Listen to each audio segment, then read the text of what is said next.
qu'est-ce qu'il y a de neuf dans la gestion des services informatiques? Je vais commencer par vous poser une première question. Première question, c'est quoi un service pour vous? Est-ce que quelqu'un peut me répondre? Donc, je vous demande après, si vous répondez, n'oubliez pas de unmute, sinon on ne vous entend pas.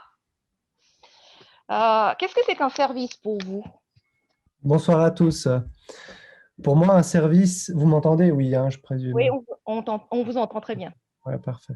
Pour moi, c'est un service, c'est une solution qu'on peut offrir à un client en informatique. Ça peut être, par exemple, un système de fichiers pour les utilisateurs. Oui, tout à fait. Ça peut être un service. Ça, c'est un service, c'est un exemple de service informatique. Un service, c'est quelque chose qu'on va prendre une souscription, où on va l'utiliser parce que ça nous apporte une certaine valeur. Le service tel qu'on le fait, un service fournit de la valeur. Un service, on l'utilise dans plein, pas uniquement d'informatique, on l'utilise tous les jours. Lorsque je prends le train pour aller au travail, c'est un service que j'utilise qui est mis à disposition pour moi par les CFF. Lorsque je prends une souscription pour mon smartphone, c'est un service qui me donne mon opérateur téléphonique. D'accord? Donc, un service nous fournit de la valeur. Lorsque je vais manger dans un restaurant, c'est aussi un service qui m'apporte une certaine valeur. D'accord? Donc, comment ça marche, au fait, les services? Donc, le service, c'est ce qu'on utilise. Et puis, derrière, si on regarde bien, on a des offres de services. Quand vous allez dans un restaurant, vous avez un menu et puis vous pouvez choisir ce que vous voulez. Quand vous prenez un abonnement pour votre souscription téléphonique, vous avez le choix de différentes souscriptions. Vous avez des options que vous pouvez prendre. Vous pouvez avoir option business, option pour les jeunes, c'est des différentes offres de services. Elle est basée, en fait, sur quoi? Ça nous permet, elle est basée à la base lorsque je parle, maintenant je parle, qu'est-ce que c'est qu'un service informatique? Stéphano, vous avez parlé d'un système de fichiers qu'on offre aux utilisateurs. Le mail est un exemple d'un service informatique. D'accord? Donc, c'est un exemple d'un service informatique. Derrière, nous, ce qu'on veut, c'est qu'on a notre client mail. Ce qu'on veut, c'est que lorsqu'on se connecte, on peut envoyer notre mail, on peut avoir peut-être un agenda qui est attaché. Et puis, ça va nous permettre tout simplement de communiquer. Donc, l'outil de mail, pourquoi j'utilise un mail, c'est pour voir la valeur que ça m'offre. Ça me permet de communiquer, d'envoyer mes mails, n'est-ce pas? Donc, ce que je vois ici, tout en bas, j'ai un certain nombre de ressources pour configurer un produit. Donc, on voit ici qu'on a des produits. Les produits sont à la base des services et en dessous, on a des ressources. D'accord? Qu'est-ce que ça veut dire, ça? Et puis, on a différentes offres qui sont possibles, qui sont soit des biens que je peux acheter, soit accès aux ressources, soit des services que je demande. Je vais appeler, par exemple, mon souscripteur, des actions de services que je peux demander. Qu'est-ce que ça veut dire? Si je prends un exemple d'un service informatique, puisqu'on est dans on parle ici du cadre utile, si je prends un exemple d'un service de mail, qu'est-ce que ça veut dire? Quel type de ressources que je peux avoir à la base pour avoir un système de mail? Thomas, est-ce que tu peux me dire qu'est-ce qu'on a à la base? Un serveur, un système d'exploitation, une application email serveur, une application client. C'est exact. Un PC, un réseau, un smartphone. Voilà. On a un certain pour que ça fonctionne. On a un certain nombre de ressources. Là, vous avez parlé de ressources qui sont physiques. On a besoin d'un serveur mail, serveur Exchange par exemple, qui est là. On a besoin du réseau qui est là. On a besoin d'une connexion à Internet. On a besoin d'un DNS. On a besoin d'un certain nombre de ressources qui sont là pour permettre. Et puis, on a besoin d'un client. Un client Outlook, si je prends Exchange, qui est là pour pouvoir connecter, pour pouvoir faire tout ce service. Donc, on voit que le service, nous, en tant qu'utilisateur, on voit que la finalité, envoyer un mail, en dessous, il y a des ressources. Donc là, je parle des ressources qui sont physiques, mais il n'y a pas que des ressources physiques, il y a même des ressources humaines.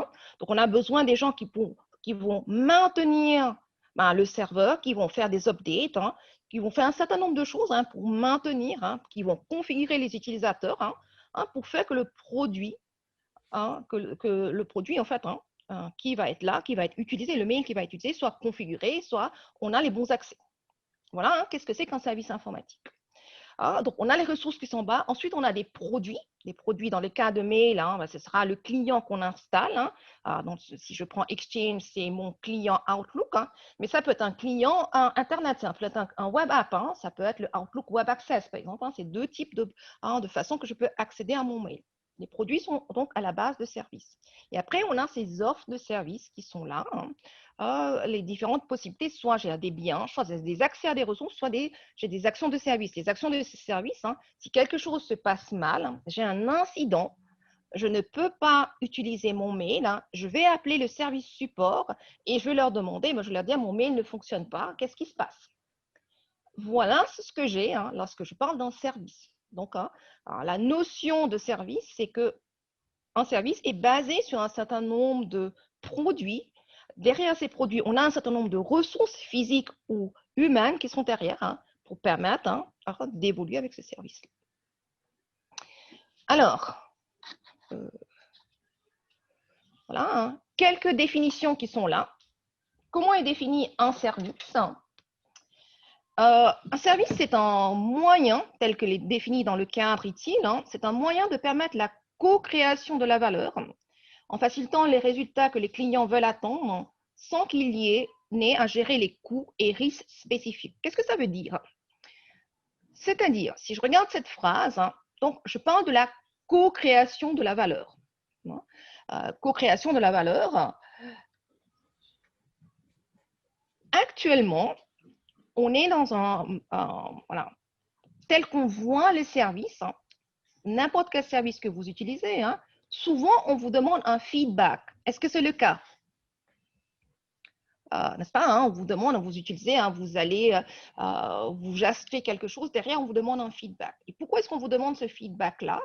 C'est parce que derrière, le fournisseur de services, il veut améliorer les services qu'il offre. Donc, dans le temps, on avait un lien qui est plutôt monodirectionnel. On avait un fournisseur de services et puis on avait un client, n'est-ce pas? Et puis le client, il achetait le service et puis c'était plus vu comme, voilà, aujourd'hui, on parle de la co-création de la valeur. Pourquoi? Parce qu'on sait très bien que si on veut retenir le consommateur, il faut qu'on fasse un effort pour lui apporter le service qu'il entend. Okay? Donc, on parle de la co-création de la valeur. Alors, c'est un moyen de permettre la co-création en facilitant les résultats que les clients veulent attendre sans qu'ils aient à gérer les coûts et les risques. D'accord? Si je prends l'exemple tout à l'heure que je viens de citer, j'ai dit qu'on peut aller dans un restaurant. Donc, quelle est la valeur pour moi? La valeur pour moi, je vais pouvoir choisir en différents menus. Je n'ai pas besoin de moi-même cuisiner. Donc, c'est la valeur pour moi. Et je n'ai pas besoin de gérer les coûts et les risques, c'est-à-dire que moi, je n'ai pas besoin d'aller acheter moi-même mes ingrédients, ni de gérer le risque que le repas que je prépare n'est pas correctement préparé. N'est-ce pas? Donc, je l'ai transféré à quelqu'un. C'est ce que je fais aussi lorsque je gère un service informatique. Lorsque vous utilisez un email, quand ça ne fonctionne pas, ce n'est pas à vous d'aller voir qu'est-ce qui ne fonctionne pas. C'est votre fournisseur, en général, c'est votre entreprise qui va faire tout le travail qui est derrière pour que votre email fonctionne correctement. N'est-ce pas? Et comme l'email est devenu aujourd'hui un service qui est critique dans les entreprises parce que la communication est très importante, ce service, on doit le configurer de telle façon que même en cas de panne, il est disponible. Donc, il y a toute une infrastructure qui doit être mise derrière pour que ce service reste disponible, quelles que soient les circonstances qu'il peut y avoir, des pannes ou un désastre, quelque chose, une catastrophe, quelque chose. Donc, on reste, et donc derrière, on doit imaginer une infrastructure pour le permettre. Et donc, on parle maintenant de la gestion de ces services. D'accord? Donc, j'ai défini maintenant qu'est-ce que c'est qu'un service. Qu'est-ce que c'est donc maintenant quand on parle de la gestion des services et la gestion des services informatiques? Mais c'est tout cet ensemble d'aptitudes organisationnelles spécialisées pour créer de la valeur pour les clients sous forme de services. D'accord, hein, dans le monde IT, hein, vous, quand vous arrivez dans une entreprise, hein, vous avez votre laptop configuré. Donc, derrière, hein, il y a un certain nombre de départements hein, IT qui vont préparer, hein, lorsque quelqu'un arrive, hein, que tout est prêt et qu'il puisse commencer à travailler, que les bonnes applications sont installées et qu'on a les bons droits d'accès hein, sur les différentes applications. N'est-ce pas, hein? Donc, c'est la gestion des services, hein, c'est un ensemble d'aptitudes organisationnelles, c'est tout ce qui concerne derrière hein, pour que ça fonctionne. C'est-à-dire, lorsque ça fonctionne tel qu'il a été requis, on va parler des SLA, de Service Level Agreement, hein, des accords sur les niveaux de service. Hein. Quand je souscris, par exemple, à un service, parce que moi, je prends une souscription chez un opérateur téléphonique, hein, derrière, il y a l'IT hein, pour pouvoir le gérer. Hein. J'ai un accès, par exemple, à quel moment j'ai fait des appels. Je peux voir la facturation. C'est tous des services que me met en place hein, mon opérateur téléphonique. Hein, et eux, ils doivent faire en sorte hein, que finalement, hein, que tout ce que j'ai appelé soit correctement transcrit, que le billing hein, est fait correctement. Donc, hein, il y a tout un traçage, un suivi qui est derrière. Donc, c'est toute l'organisation. Donc, on parle de la valeur. D'accord hein? Qu'est-ce que ça veut dire valeur? La valeur, hein, c'est qu'est-ce que, quelque part, lorsqu'on utilise un service, on doit payer pour le service. N'est-ce pas hein? Je prends une souscription pour mon téléphone, je paye pour le service et je m'attends en retour hein, d'avoir, pour ce que j'ai payé, hein, la bonne bande passante. Si j'ai du roaming, ben, je dois l'avoir. Si j'ai une couverture sur toute l'Europe, ben, je dois l'avoir. Donc, je paye pour ce service-là et j'attends d'avoir quelque chose hein, en retour. D'accord? Et la valeur, c'est bien ça. C'est qu'est-ce que j'attends en retour hein? C'est les bénéfices, l'utilité et l'importance perçue hein, du service à partir d'un élément. C'est comme ça que c'est décrit dans ITIL. Hein. Et pourquoi en fait c'est décrit de façon très vague? Parce que la valeur d'un service, c'est quelque chose qui est dépendant de chacun sa propre perception. Donc, c'est quelque chose, hein, je peux offrir le même service. Moi, j'offre un service, mais chacun va avoir une perception différente hein, de qu'est-ce que c'est ce service. Hein, puisque hein, chaque personne a ses propres façons de voir. Hein, donc, ces différents éléments, donc, hein, c'est quelque chose qui n'est pas objectif quelque part. Hein, chacun peut avoir sa propre perception. C'est pas quand vous allez dans un restaurant, hein, ben vous avez votre propre perception de qu'est-ce que vous avez mangé et donc qu'est-ce que vous en retirez hein, du repas qui a été servi. On peut définir donc la valeur par deux éléments en gros. Même si c'est quelque chose hein, qui est subjectif, hein, on peut définir la valeur comme l'utilité. Donc, ça représente qu'est-ce que fait le service. Hein, c'est adapté aux besoins. Donc, hein, je vais utiliser ce service-là parce que c'est un certain besoin. Donc, hein, c'est l'utilité du service. Et un autre aspect hein, dans ce qui est service, hein, c'est la garantie. C'est-à-dire quoi? C'est comment le service utilise. Hein, c'est adapté à l'utilisation. Exemple, est-ce que le service que j'utilise, il est disponible? Pendant quelle période elle est disponible? Est-ce qu'elle est performante? Est-ce qu'elle a des critères hein, en termes de stockage, par exemple, de capacité? Ce sont des critères qu'on va regarder hein, par rapport à un service. Et surtout quand on parle des services informatiques. Hein. Je crois qu'il y a quelqu'un qui nous a rejoint. Donc, voilà. Donc, je parlais hein, de quelques définitions hein, de qu'est-ce que c'est qu'un service.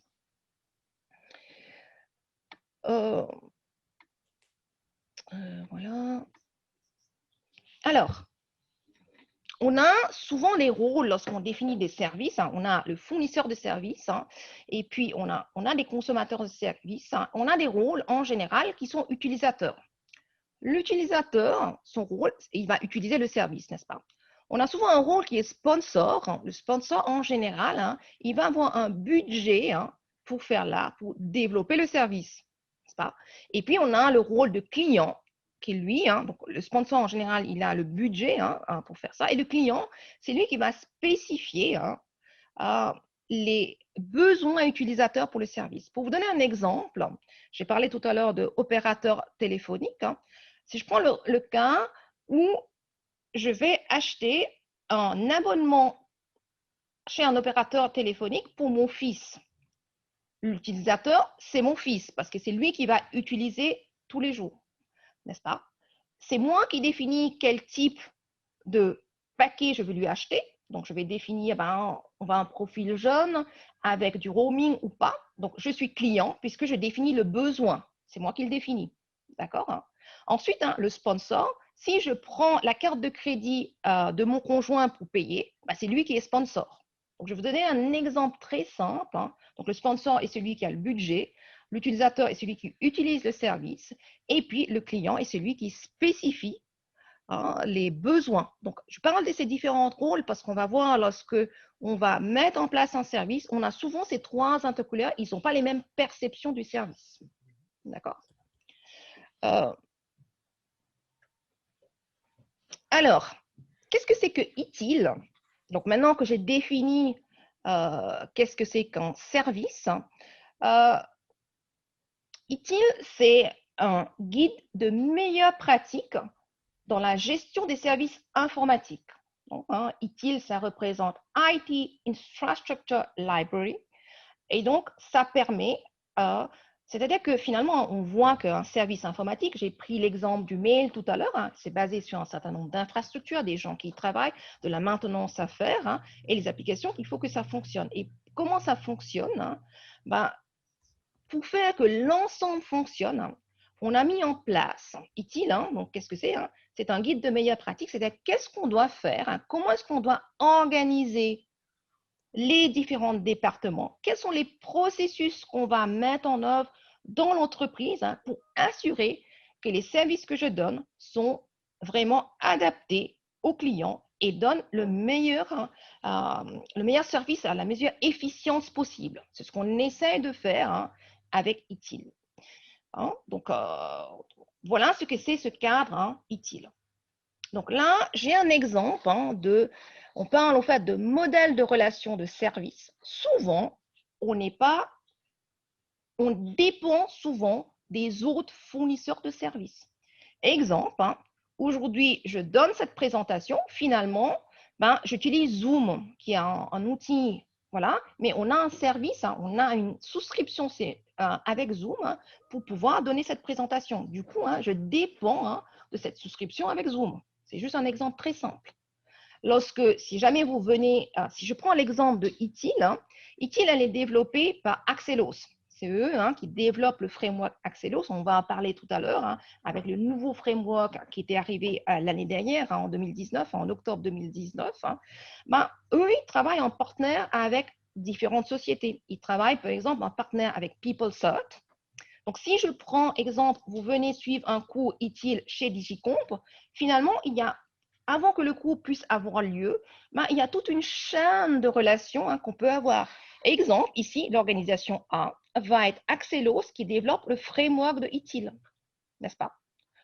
Ensuite, l'organisation B va être peut-être PeopleCert qui, eux, font tout le travail de certification. Ensuite, il y a Digicomp qui présente les différents modules de ITIL. Donc, il y a des liens entre ces différentes. Ensuite, on travaille, par exemple, avec ITpreneurs pour préparer toutes les documentations officielles, donc officielles du contenu donc, de ITIL. Donc, on a plein de partenaires avec lesquels on travaille. Et puis, il y a moi qui suis là, qui donne le cours. Et puis, vous, en tant que client, vous êtes là, ou bien en tant qu'aujourd'hui, vous participez à cet événement, vous pouvez participer à cet événement. Donc, il y a une chaîne, au fait, qui sont là. Et cette chaîne, elle n'est pas forcément linéaire. L'exemple qui est là, il est linéaire, mais il peut y avoir des cycles qui sont dedans. On peut appeler on a souvent plein de partenaires avec lesquels on travaille. D'accord? Donc, dans le modèle ITIL, on prend en compte ces aspects que finalement, les services, on dépend souvent des partenaires, des fournisseurs. On n'est pas isolé, on dépend des autres. Donc, du coup, pour pouvoir donner un service de qualité, on doit prendre en compte l'ensemble de partenaires, des fournisseurs qui sont là. Et puis, comment est-ce qu'on fait? Parce que finalement, ce qu'on veut, c'est que lorsque nous, on offre le service, ça fonctionne suivant ce qu'on a mis dans la souscription du service ou ce qu'on a mis dans notre accord de service. Okay. ITIL, comment est-ce qu'elle a évolué? Ça a commencé, il y a un petit bug là, il y a un 0 qui est là, il faudra que je l'enlève après. Ça a commencé dans les années 89, 89. C'est au moment où on a commencé à voir les services informatiques qui devenaient très importants. Ça a commencé en Angleterre, où le gouvernement anglais a décidé de trouver, ils avaient plein de petites compagnies qui travaillaient, chacun avec des méthodes complètement différentes. Et puis l'idée, c'est de trouver une façon de travailler qui soit beaucoup plus efficient. Donc, ils ont commencé à cette époque-là, ça s'appelle le CCTA, qui ont commencé, donc c'est un organisme en Angleterre qui a commencé à travailler. Finalement, si on veut délivrer un service informatique qui soit de la meilleure qualité, qu'est-ce qu'on doit faire? Comment est-ce qu'on doit le créer? Comment est-ce qu'on doit le supporter? Comment est-ce qu'on doit le maintenir? Donc, ça a commencé dans les années 89, ça a évolué avec différentes versions. Donc, du coup, on arrive aujourd'hui à la version V4.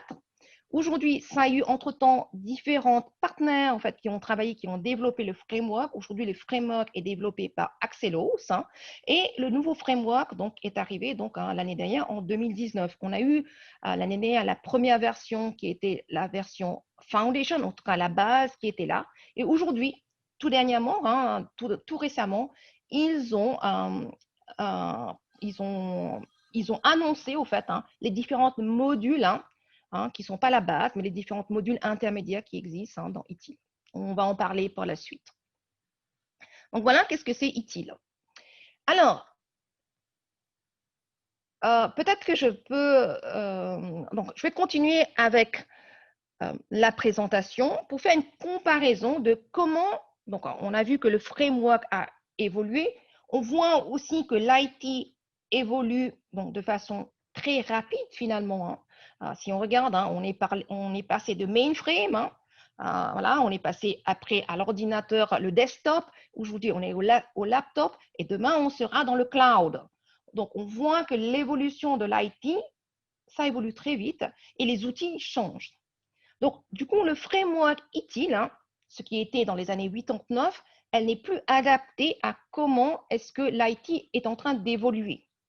Donc, cette version ITIL V3, c'était, Axelos l'a mis à jour dans les années 2011. Donc, ça fait quand même un moment avec la version V4. À l'époque, on parlait encore, juste pour vous montrer comment est-ce que ça a évolué, on parlait encore du cycle de vie service informatique. Et qu'est-ce qu'on a dans un cycle de vie service informatique? C'est un modèle un peu en cascade. Un modèle en cascade, ça veut dire quoi? Quand je développe, je suis en train de créer un nouveau service. Voilà. Demain, aujourd'hui, on parle du Covid et il y a beaucoup, par exemple, des magasins qui n'étaient pas en ligne, qui veulent offrir leurs services en ligne. Et pour ça, ils ont besoin d'avoir un web shop quelque part pour pouvoir afficher les produits qu'ils ont en vente. C'est ce qui se passe maintenant.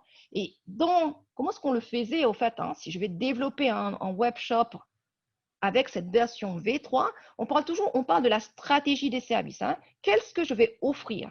Quelles sont les offres que je veux mettre sur mon site web? On commence par une stratégie et ensuite, on parle de la conception de service. On va créer l'architecture. Si je prends cet exemple d'application web, on va créer l'architecture. Qu'est-ce que je vais utiliser? Comment je vais concevoir mon site web?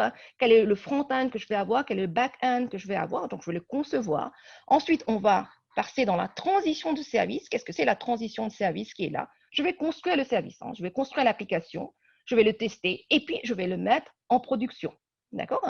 Et puis, une fois qu'il est en production, je suis désolée, mais vous ne voyez pas très bien, mais en tout cas, c'est là. On parle de l'exploitation de service, c'est que le service, il est maintenant en prod et les gens vont l'utiliser. D'accord? Et puis là, je vais avoir peut-être des choses à améliorer. Et puis, on a cette boucle qui est au-dessus de l'amélioration constante du service. En fait, si vous regardez bien, on suit un modèle en cascade. Le modèle en cascade, où on parle toujours, on fait quelque chose, on plan, do, check, act, on fait une stratégie, on conçoit, on fait la transition, on construit, on va mettre en prod et puis on va l'améliorer. C'est un modèle presque en cascade. Aujourd'hui, comme dans le monde IT, on est en train d'évoluer.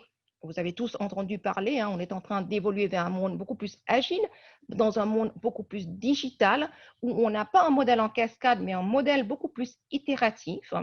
Du coup, dans la version ITIL V4, on est en train d'évoluer vers ce modèle en cascade, vers un modèle beaucoup plus agile. Donc, comment est-ce que ITIL va intégrer les autres frameworks qui existent, hein, des frameworks comme Scrum, comme Agile, comme DevOps, comme Lean, n'est-ce pas? Donc, la version V4, elle fait expressément, elle a été conçue expressément, donc elle est beaucoup plus abstraite, hein, mais elle a été conçue expressément pour hein, que le framework ITIL s'interface beaucoup plus facilement avec les autres frameworks qui existent hein, dans le monde IT.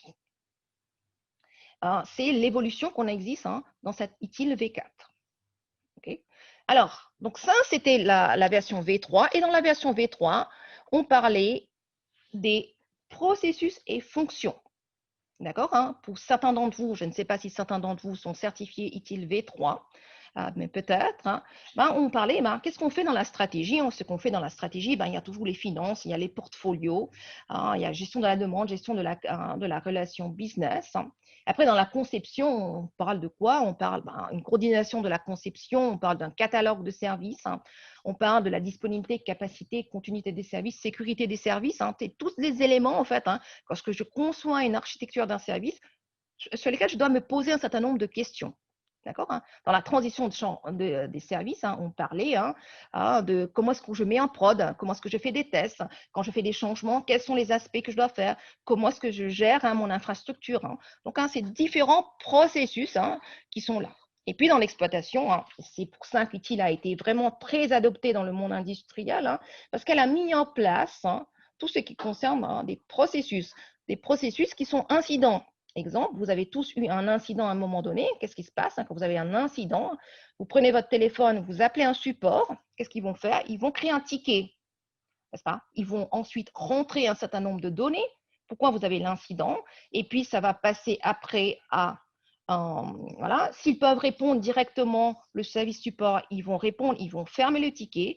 Sinon, ça va passer après à niveau 1, niveau 2. Et puis, jusqu'à le ticket, on a trouvé la cause de problème, de l'incident. Et puis, finalement, après, on est arrivé à la fin. Le but, c'est que pour vous, quand vous avez un incident, qu'est-ce que vous voulez la valeur que vous apporte ce processus incident, c'est que l'incident soit résolu et que vous pouvez continuer à travailler le plus rapidement possible. Donc, il a mis en place un certain nombre de workflows, de processus qui sont là, qui sont très bien étudiés et que les entreprises ont adopté beaucoup dans tout ce qui est service support. ITIL est très implémenté parce que ça permet en fait, de faire un traçage à les bonnes pratiques qu'ils doivent faire pour que finalement le support que je donne par rapport au service que j'ai soit vraiment le plus efficace possible. Donc ici, on a exemple dans l'exploitation de services, gestion des accès, la sécurité, gestion des requêtes, des informations que je peux demander. Et puis, on avait une partie qui était là, amélioration en 7 étapes. Alors, voilà le framework, très rapidement, quel est le framework V3. Alors, comment ça a évolué?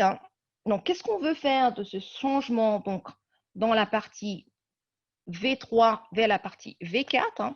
C'est que justement, on veut, ce que Axelos a voulu en tout cas le framework, ce qu'elle apporte, c'est ne plus avoir ce point de vue qui est très en silo presque. C'est-à-dire qu'on fait d'abord stratégie, après on fait conception et ensuite on fait la transition et puis on passe en prod. Mais on veut avoir une vue qui est beaucoup plus, donc on n'est pas focalisé en termes de processus, mais on a une vision beaucoup plus globale. N'est-ce pas? Et puis on voit qu'on n'est pas fragmenté, parce qu'essaye d'apporter le nouveau framework, qu'on n'est pas fragmenté sur un cycle de vie très linéaire, très en cascade, mais qu'on peut être itératif et qu'on adopte un point de vue point à point. C'est-à-dire que nous, on regarde en fait la vision de l'utilisateur quelque part. Ensuite, ce qui apporte, on n'a plus des releases qui sont ponctuelles, mais on a un release qui est plus agile, donc on a à avoir du développement, de l'amélioration continue. Et puis, au lieu d'être donc, dans des silos opérationnels, parce que qu'est-ce qui se passe lorsqu'on a d'un côté stratégie et puis l'opérationnel? Souvent, ceux qui sont dans l'opérationnel ne parlent pas à la stratégie et inversement. Ce qui veut dire que les services en fait, qu'on va concevoir vont pas être conçus, on ne va pas prendre en fait, le feedback des gens qui sont là sur le terrain et inversement. Du coup, les services qu'on va apporter vont avoir des choses qui ne sont pas le plus efficaces possible. Donc, on parle en fait ici de silo opérationnel vers quelque chose de plus flexible. Alors, donc voici le framework donc, de la version 4 d'ITIL. Donc, tout à l'heure, je vous ai présenté le framework de la version 3 avec un framework très en cascade. Vous voyez qu'ici, on voit à l'intérieur, ici, la valeur. Finalement, ce que la version ITIL V4 veut mettre en exergue, c'est que dans n'importe quel service, on doit toujours réfléchir à pourquoi est-ce qu'on fait ce service, à qui il est destiné, à qui est-ce qu'il va apporter la valeur, n'est-ce pas? Et puis, derrière, on a les produits et les services qui sont là. D'accord?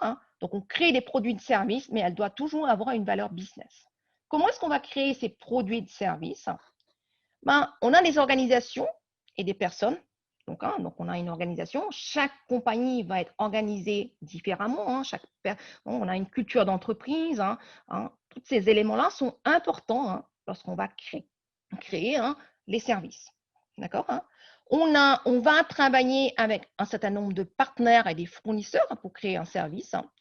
En l'intérieur de la boîte, on a notre façon de gérer l'informatique. L'informatique, elle est sous-jacente à n'importe quel service aujourd'hui. Donc, quelle est notre infrastructure? Est-ce qu'on a notre propre data center? Comment est-ce qu'on gère ça? Toutes les parties IT, donc pure IT qui est là. Et puis, on parle quelque chose. Donc, ces 3 éléments, 1, 2, 3, vous les connaissez. Vous travaillez dans des entreprises. Vous avez tous une culture d'entreprise. Vous travaillez avec des partenaires. Vous avez votre propre infrastructure.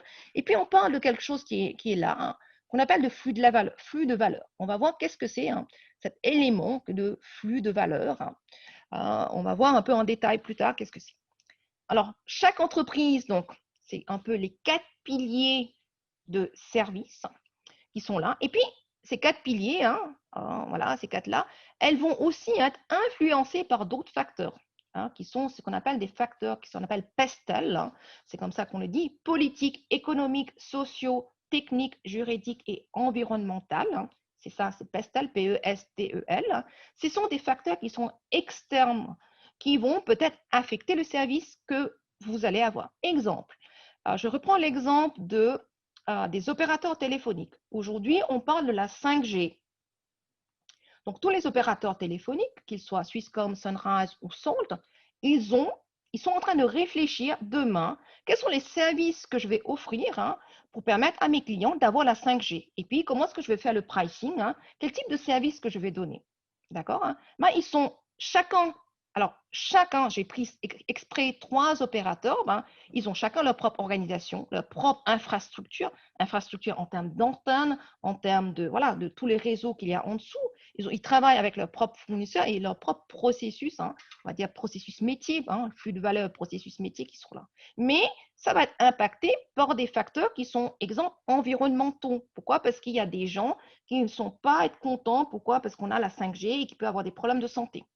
Donc, qui va bloquer peut-être le fait que ces services vont être mis à disposition. D'accord? Donc, ça, c'est, voilà, comment est-ce que vit, comment est-ce qu'a évolué, donc ITIL, on voit finalement qu'on se concentre toujours sur la valeur business qui est au centre de ce 4 dimensions qu'il y a dans ITIL. Alors, comment est-ce qu'on va transformer? Donc, on a dit qu'on va quelque part ici, on a en sortie au fait, toute entreprise doit créer des services qui apportent de la valeur. Par exemple que j'ai donné, c'est le mail nous apporte de la valeur parce qu'on l'utilise pour communiquer. Quel autre service que vous avez dans l'IT qui apporte de la valeur? Puisqu'on parle de ITIL, donc les services IT. Est-ce que vous avez un autre exemple? Patrick, est-ce que tu as un autre exemple? On ne t'entend pas. Ouais, avec le micro, c'est mieux. La sauvegarde. La sauvegarde, le backup, n'est-ce pas? Ouais. Donc, c'est un service que finalement l'IT vous donne, n'est-ce pas? Donc, vous n'avez pas besoin en tant qu'utilisateur, mais derrière, c'est un service que l'IT nous donne pour dire c'est une valeur. Et puis derrière, il y a tout un certain nombre de choses qu'on doit être fait par le département IT. Et puis, ils vont sauvegarder. Combien de temps est-ce qu'on va sauvegarder les données? Est-ce que c'est 30 jours?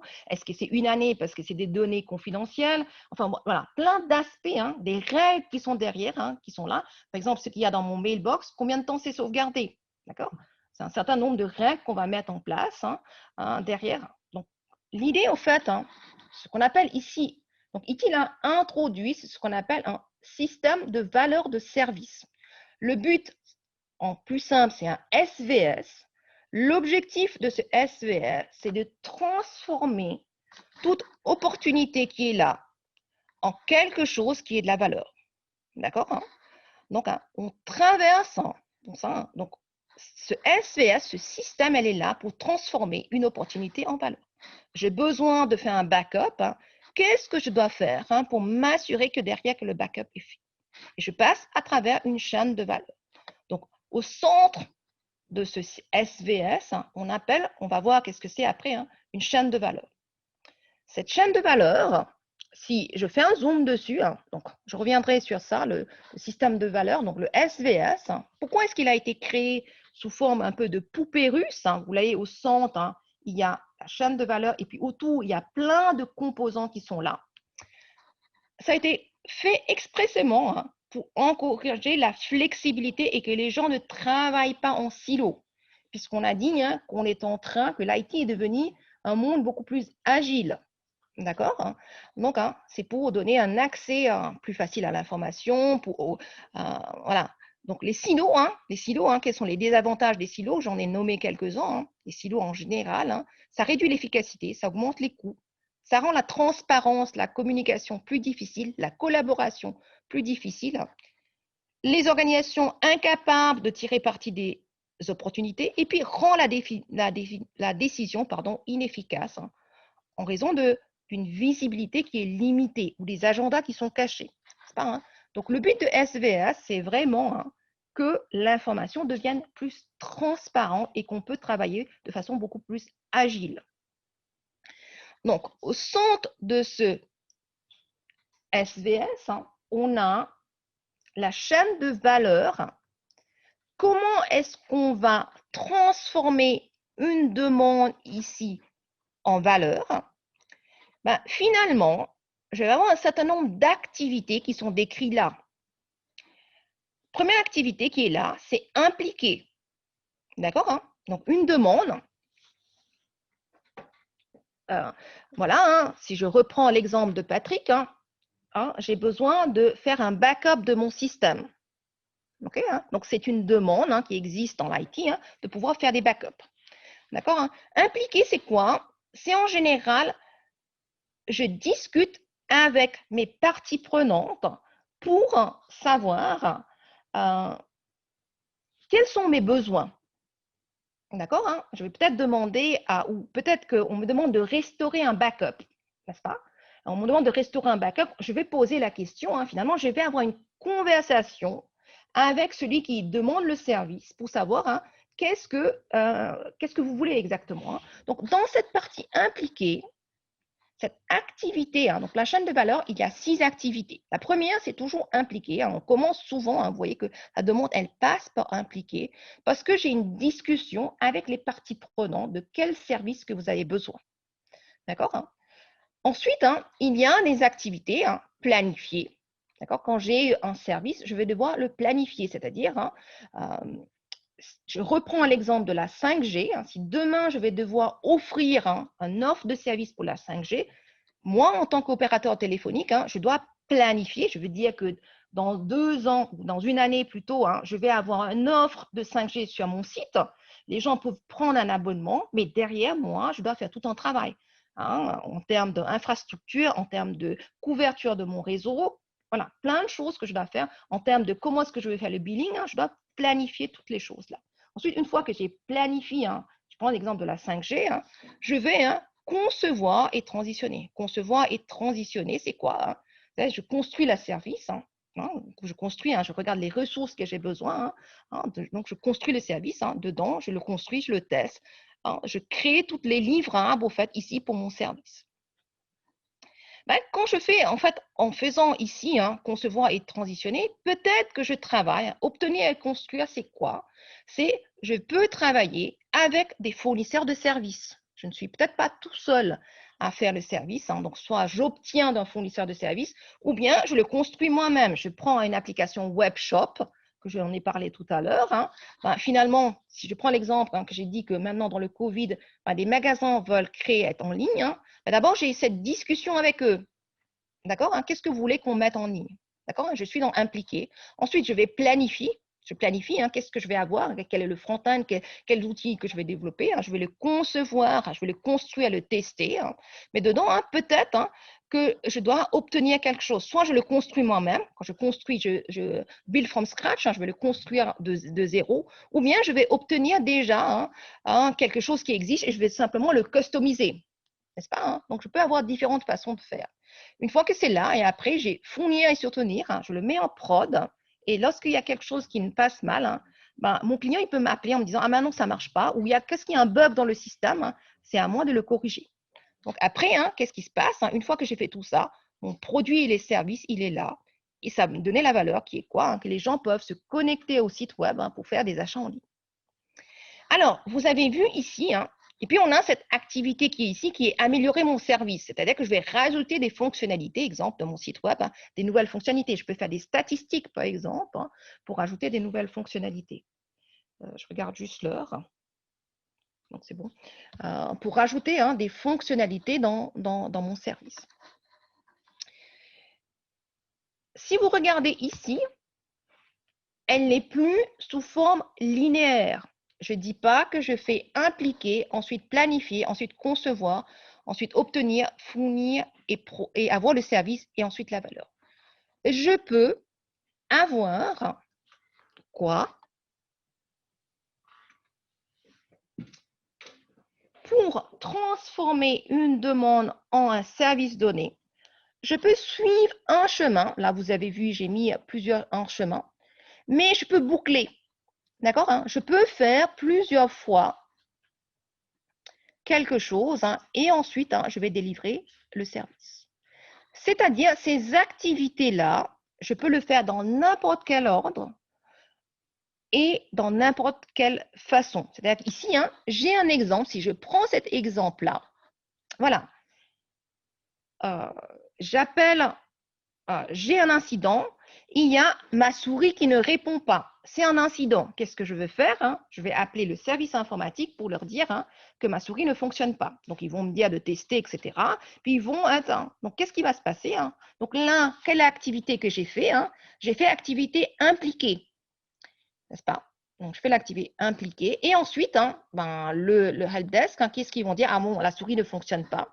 Ils vont aller ici dans fournir et soutenir, n'est-ce pas? Ils vont obtenir, par exemple, ils vont obtenir la souris dans le stock et ensuite ils vont me l'apporter ou bien voilà. Et puis moi je vais l'utiliser. Et puis ici, c'est une chaîne qui est très simple, qui est là pour répondre à un besoin d'un utilisateur. C'est un service au fait que le centre de service, le helpdesk me donne, n'est-ce pas? Donc c'est un chemin. Mais ça peut être quelque chose de plus compliqué. Voilà, moi j'appelle, j'utilise une application métier et je dis que cette fonctionnalité ne fonctionne pas. Alors, elle va me dire quoi en général? Qu'est-ce qu'on dit? Est-ce que vous pouvez sortir de l'application et re-rentrer? Peut-être que c'est ça. Souvent, on dit, on fait un reboot, on re-rentre, on teste les choses pour re-rentrer. D'accord? Et si ça ne fonctionne pas, finalement, on se rend compte, donc ça passe, donc si je prends cet exemple, ça passait au premier niveau, au deuxième niveau, on se rend compte que c'est un bug, n'est-ce pas, dans le système. Donc, c'est une fonctionnalité qui ne fonctionne pas dans mon application métier. Et donc, comment ça va se passer? Généralement, d'abord, on a commencé ici par impliquer. Ensuite, on se rend compte, ici, on a fait fournir et soutenir. On a dit à la personne, écoutez, ce n'est pas votre faute, ce n'est pas que vous utilisez mal l'application, mais c'est que il y a un problème dans l'application. Donc, du coup, j'ai un changement à faire. Donc, ce changement-là, je vais le planifier. D'accord? Je vais planifier le changement. Et ensuite, je vais, si c'est un changement important, peut-être c'est un changement qui me demande 10 jours de développement, je vais le concevoir, le construire, le tester. Je vais le mettre en prod dans un nouveau release. Et puis, ça va arriver là. Et puis, je vais pouvoir tester. Et ensuite, l'incident va être clos. D'accord, hein? Pour deux types d'incidents que j'ai pris, hein, le chemin qui est ici n'est pas le même. Et ce chemin-là, c'est ce qu'on appelle un flux de valeur. Donc, le flux de valeur, il est flexible. Il peut prendre n'importe quelle activité qu'on a dans notre chaîne de valeur. Est-ce que jusqu'ici, j'ai été suffisamment claire? Avez-vous des questions?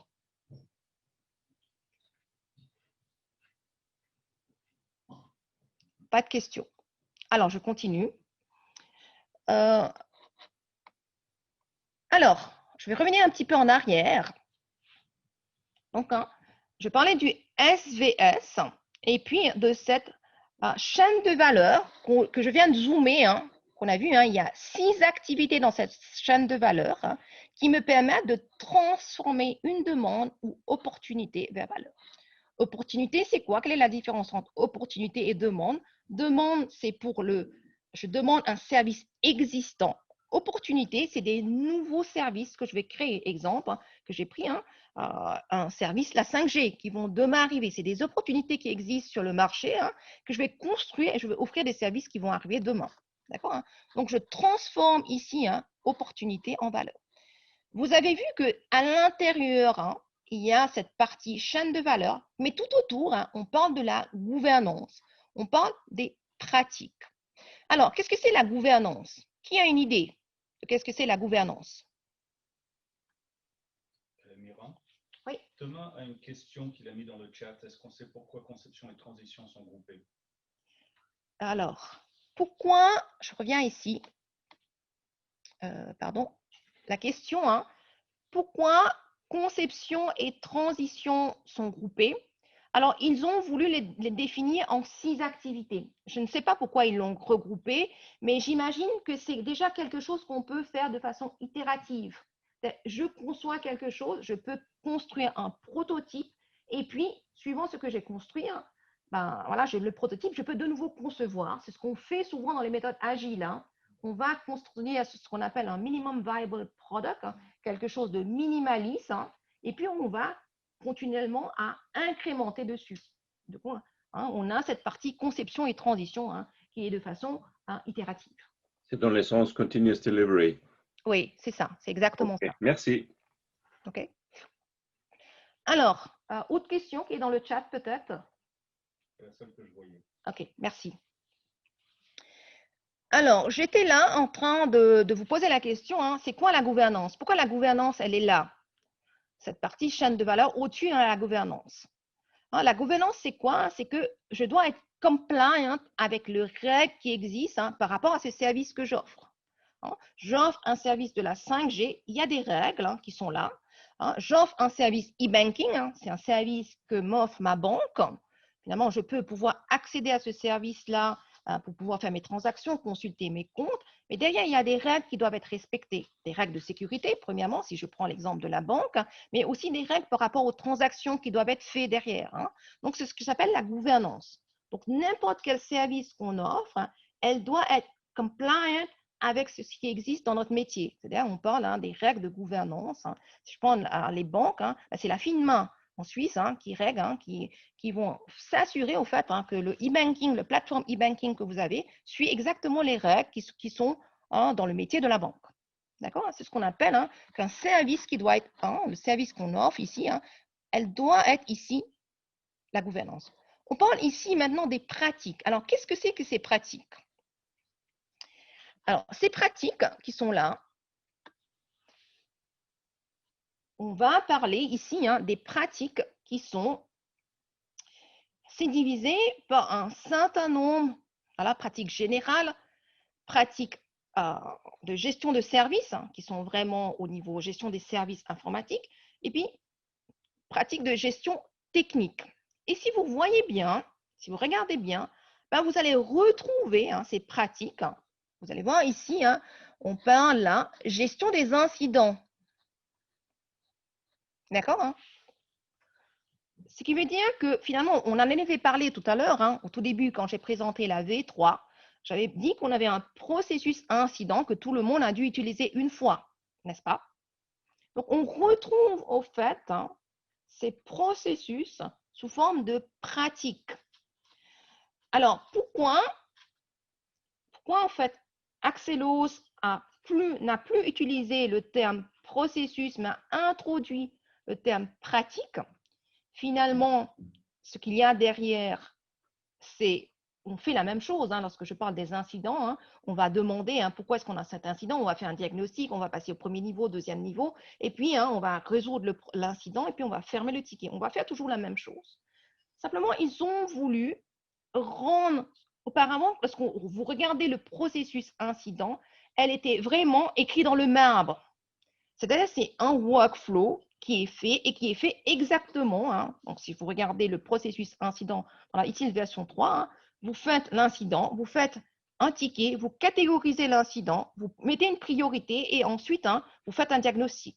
Et c'était fait dans cet ordre-là. Si vous utilisez un outil ITSM, différents outils ITSM que vous avez, c'était fait exactement comme ça. Aujourd'hui, ce que ITIL veut introduire, Axelos en tout cas veut l'introduire dans cette version V4, c'est qu'il faut que chaque entreprise définisse comment est-ce qu'on va adapter, modifier le workflow qui était écrit avant dans le marbre à quelque chose qui est beaucoup plus flexible. Donc, ils ne l'ont plus appelé processus, parce que processus, ça veut dire une boîte noire avec des étapes très définies, mais ils l'appellent pratique. Et puis, si je regarde maintenant la pratique incident, si je vais dans les détails, voilà, si je regarde dans les détails, ce n'est plus une boîte noire avec des étapes très précises à faire. C'est quelque chose de plus agile. Donc, l'idée, comme j'expliquais tout à l'heure, c'est introduire un peu plus d'agilité dans la façon de faire, dans la façon que je gère mes services. D'accord? Et puis, comme vous voyez, auparavant, on avait, si je regarde avant, ici, j'avais ici, en gros, j'ai 26 processus et 4 fonctions qui étaient définies dans la ITIL V3. Si je regarde maintenant dans la version V4, j'ai quoi? J'ai 34 pratiques. Donc, c'est beaucoup plus large. C'est-à-dire que ITIL se base sur des choses, rappelez-vous, c'est une guide de meilleure pratique, donc elle va se baser sur d'autres frameworks qui sont existants. Donc ici, je vois, par exemple, gestion de portefeuille, gestion des projets qui n'étaient pas inclus dans la version ITIL V3. Du coup, là, on les voit beaucoup plus ici. On voit ici gestion des effectifs et des talents. Pourquoi est-ce que ça existe? Parce qu'on sait que le monde informatique évolue et que les gens qui travaillent, les compétences qu'on va avoir aujourd'hui ne sont pas les mêmes compétences qu'on va avoir dans 5 ans. Parce que le métier a évolué, n'est-ce pas? Aujourd'hui, si vous passez dans le cloud, vous créez vous-même pas votre infrastructure, vous installez pas vous-même, vous achetez une souscription, n'est-ce pas? Et puis, c'est vos fournisseurs de cloud qui vont gérer finalement toute l'infrastructure. Vous ne devez pas le faire vous-même. Donc, les compétences qui doivent être là ne sont pas les mêmes. Donc, on prend en compte beaucoup plus d'aspects. Donc, c'est beaucoup plus grand. On voit, par exemple, ici, on voit les changements. Les changements, on parle des changements organisationnels et puis des changements qui sont vraiment des changements plus en termes de services que je vais avoir, des changements des fonctionnalités. Donc, on voit ici qu'ils sont introduits beaucoup plus des éléments qui sont là. Alors, maintenant que je vous ai présenté, donc je ne vais pas rentrer dans les détails de ces différentes pratiques, ce n'est pas le but de cette présentation, mais vous voyez que vous retrouvez un certain nombre qui étaient des processus. Donc, derrière, vous allez retrouver les mêmes éléments qui sont derrière. Comment ça s'intègre, ces pratiques, avec, ici, mon SVS? D'accord? On voit ici la chaîne de valeur. Elle se base sur ces 34 pratiques. Elle se base sur la gouvernance pour transformer une demande en un service. J'ai besoin de suivre la gouvernance et je me base sur un certain nombre de pratiques. D'accord? Pour vous expliquer ça, je vais reprendre mon schéma qui est ici, qui est en flux, qui est là. D'accord? Quand je fais l'activité impliquée, donc qu'est-ce que je fais? Je vais utiliser un certain nombre de pratiques. J'appelle le service desk. Donc, on a une pratique qui est là, service desk. D'accord? Le service desk, c'est le point de contact, le single point of contact, le point de contact qu'on va toujours appeler, qui est là et qui présente un certain niveau, qui doit être là, qui doit répondre au téléphone. D'accord? Donc, dans cette activité qui est impliquée, je vais appeler la pratique service desk. Je vais aussi appeler la pratique incident, parce que quand quelqu'un m'appelle, je vais ouvrir mon outil ITSM, je vais créer mon incident. D'accord, hein? Donc, dans cette partie-là, impliquée, je vais appeler déjà 2 pratiques. D'accord? Comment est-ce que je configure ces pratiques dedans? Et ensuite, hein, si je prends quelque chose de plus important, hein, planifier. Ben, dans le planifier, quelque part, hein, j'ai la gestion de projet. Donc, je vais appeler la pratique gestion des projets. Comment est-ce que nous, dans notre entreprise, hein, on fait la gestion de projet? Est-ce qu'on a un framework pour le faire? D'accord, hein? Est-ce qu'on utilise des outils? Est-ce qu'on utilise une méthode agile ou est-ce qu'on utilise une méthode waterfall? Du coup, hein, ici, hein, je vais appliquer, ici dans planifier, j'appelle en fait à la pratique gestion de projet. Je peux appeler aussi hein, d'autres pratiques au niveau financier. Hein. J'ai une gestion des finances. Évidemment, hein, comment est-ce que, parce qu'en général, hein, quand je vais créer un nouveau service, hein, j'ai besoin d'un budget quelque part. Hein. Donc, je vais appeler hein, ce service hein, gestion des finances quelque part. J'ai besoin d'une stratégie. Donc, gestion de la stratégie. Hein. Dans quelle direction, hein, demain, je parle de la 5G, quelle est ma stratégie en moi, en tant qu'entreprise, hein, pour avoir hein, la 5G demain? Quelle est ma stratégie? Est-ce que je vais faire une offre pour du B2B ou est-ce que je vais faire pour du privé? Quelle est ma stratégie? Est-ce que je vais avoir quelque chose? Est-ce que est-ce que je vais développer moi-même mon propre réseau ou est-ce que je vais louer avec un autre opérateur? C'est ma propre stratégie. Donc, du coup, hein, dedans, dans planifier, je vais appeler un certain nombre de pratiques qui sont dedans. Et la même chose, hein, donc je ne vais pas rentrer dans les détails, mais vous avez compris, j'espère en tout cas, que finalement, hein, quand je parle de conception, je vais appeler un certain nombre de pratiques. Hein. Donc, vous voyez que finalement, hein, ce flux-là, qui était déjà très agile, hein, puisque je peux aller dans n'importe quel sens, au fait. Hein. Je peux faire impliquer, fournir et soutenir, et de nouveau planifier, et ensuite impliquer, et ensuite je vais avoir la valeur. Mais elle-même, elle va appeler un certain nombre de pratiques lorsqu'elle en a besoin. Donc, j'ai un cadre, au fait, hein, j'ai un framework hein, qui est beaucoup plus flexible, hein, qui est un framework qui est plus linéaire, comme celle-là. D'accord hein? Où là, voilà, j'ai quelque chose, hein, et puis j'ai quelque chose de linéaire. Hein. Je fais stratégie, ensuite conception, ensuite transition, l'exploitation et amélioration continue. D'accord hein? Donc, le framework, elle a évolué dans ce sens-là pour apporter beaucoup plus d'agilité, puisque le monde IT devient beaucoup plus agile. Et comme ça, on verra hein, après que c'est basé sur un certain nombre de principes directeurs. Alors, si je remonte ici, dans mon, voilà, pardon, excusez-moi, j'ai juste perdu la page. Qu'est-ce que je voulais vous remontrer? Voilà. Voilà. Donc, je vous ai parlé maintenant de cette chaîne de valeur, de la pratique et de la gouvernance. Tout au-dessus, hein, j'ai des principes directeurs. D'accord hein? Ces principes directeurs, c'est quoi? C'est des éléments qui vont me donner, c'est des guidelines, au fait, hein, que je dois toujours avoir en tête lorsque je suis en train de créer un service ou offrir un service donné. Et quels sont ces principes directeurs hein? Les principes directeurs, hein, c'est quoi? Il y en a 7. Lorsque je crée un service, hein, je dois toujours privilégier la valeur. Donc, la valeur business. Pourquoi je crée ces services? À qui ils sont destinés? Est-ce que demain, je vais toujours devoir fournir ce service? N'est-ce pas? Commencez là où vous êtes. D'accord hein? On ne commence jamais de rien. On a toujours quelque chose. Est-ce qu'on peut réutiliser ou pas? D'accord hein? Avancer par itération avec de retours. Hein? Donc, on s'approche du monde agile. Hein? Donc, quels éléments? Donc, c'est des principes directeurs qui sont là. Hein? Donc, j'ai des itérations avec de retours. Collaborer et promouvoir la visibilité.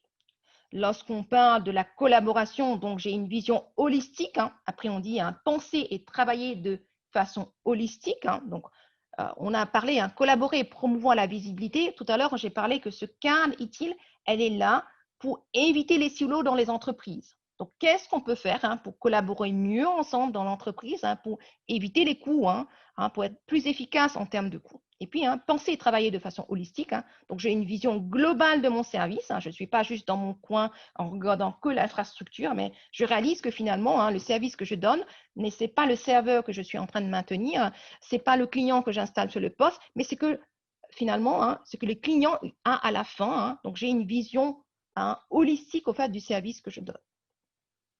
Opter pour la simplicité et rester pratique. Hein. Voilà, hein, quand je construis mes services, quels sont les éléments? Et optimiser et automatiser. Hein, donc, je essaie de devenir plus efficient et plus efficace. Hein, et quand je peux automatiser, je vais automatiser un certain nombre de choses. Donc, les principes directeurs, ils sont là parce qu'elles s'approchent hein, des différents autres cadres qui existent déjà. On parle aujourd'hui, par exemple, hein, du DevOps. Hein, DevOps, c'est-à-dire qu'on part en fait de quoi hein, de ce qui est une demande. Voilà, hein, j'ai une demande quelque part et tout de suite après, hein, elle arrive en prod en suivant un certain nombre des étapes qui sont là. Donc, du coup, hein, si vous regardez bien, les 7 principes directeurs, vous le retrouvez dans d'autres frameworks. Vous le retrouvez dans les frameworks agiles avec le Agile Manifesto, n'est-ce pas? Vous retrouvez ces mêmes principes-là hein, dans d'autres frameworks qui sont là. Hein, voilà donc hein, ces 7 principes directeurs. Et puis, le dernier élément, hein, on parle de l'amélioration continue. Hein, si je reprends mon modèle qui est là, hein, je regarde à la fin, on parle de l'amélioration continue. Donc là, c'est juste quelques éléments par rapport à la certification d'ITIL. Hein. Vous avez la partie Foundation qui est là. Là, c'est des exemples de format d'examen, de qu'est-ce qui est offert. Et puis, donc l'examen Foundation, il existe en anglais et en français. Hein. Donc, je ne vais pas rentrer dans les détails, mais vous pouvez le lire. Hein. Et puis, aujourd'hui, hein, Axelos a présenté maintenant, ces autres modules sont disponibles. Ils sont disponibles uniquement en anglais maintenant. Donc, c'est des examens avec là, vous voyez les différentes salles. Je ne vais pas passer en revue toutes les autres. Hein. Et puis, hein, l'examen, hein, le dernier examen qui est là, le Digital and IT Strategy qui est là. Quel est en fait l'intérêt d'avoir une certification du tout? C'est très important aujourd'hui d'avoir des certifications. Peut-être tu dis juste un mot encore dessus. Alors, ITIL, c'est un framework qui est très utilisé. Donc, en général, hein, c'est très utilisé parce qu'à la base même, donc, hein, de connaître hein, qu'est-ce que c'est, comment est-ce qu'on fournit un service IT. Donc, ça vous apprend en fait hein, les bases même de comment est-ce qu'on va fournir, hein, qu'est-ce qu'il y a derrière lorsque vous utilisez, vous mettez en œuvre. Hein, donc, vous voyez l'ensemble de comment est-ce qu'on offre un service IT. Et la certification est intéressante parce que c'est pratiquement demandé dans toutes les entreprises. Donc, c'est intéressant pour vous, hein, par rapport à votre carrière professionnelle, hein, d'avoir la certification utile. C'est quelque chose qui est un prérequis souvent, hein, lorsque vous cherchez un offre d'emploi, vous voyez une certification utile qui est demandée.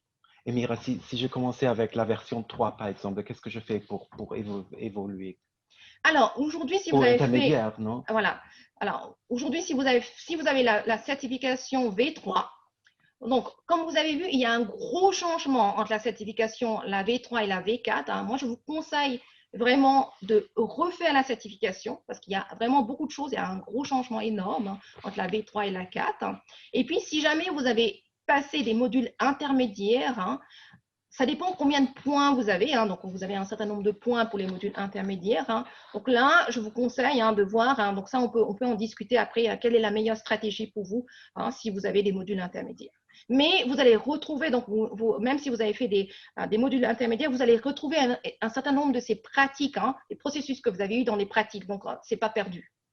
Et tu disais tout à l'heure que ITIL, en fait, c'est d'origine d'Angleterre. Donc, j'imagine qu'en fait, ça a été développé dans la langue anglaise. C'est juste. Qu'est-ce que ça veut dire pour, par exemple, la certification? Comment... Alors, aujourd'hui, hein, en termes de certification, hein, la partie Foundation, elle existe en français. Donc, nous, hein, chez DigiComp, on offre la possibilité de faire les cours en français, mais vous pouvez aussi, donc on a les deux possibilités. Vous pouvez passer la certification en anglais ou en français. Donc, c'est au choix. C'est vous qui choisissez hein, voilà, quelle langue vous voulez passer la certification. Par contre, tous les autres modules, hein, qu'on n'a pas vu, hein, que je n'ai pas détaillé, hein, mais que vous voyez, intermédiaires, pour le moment, ils sont qu'en anglais. Donc, du coup, vous devez pour le moment passer en anglais. Probablement, dans une année, hein, Axelos va les distribuer également en français. Mais pour le moment, ils sont qu'en anglais.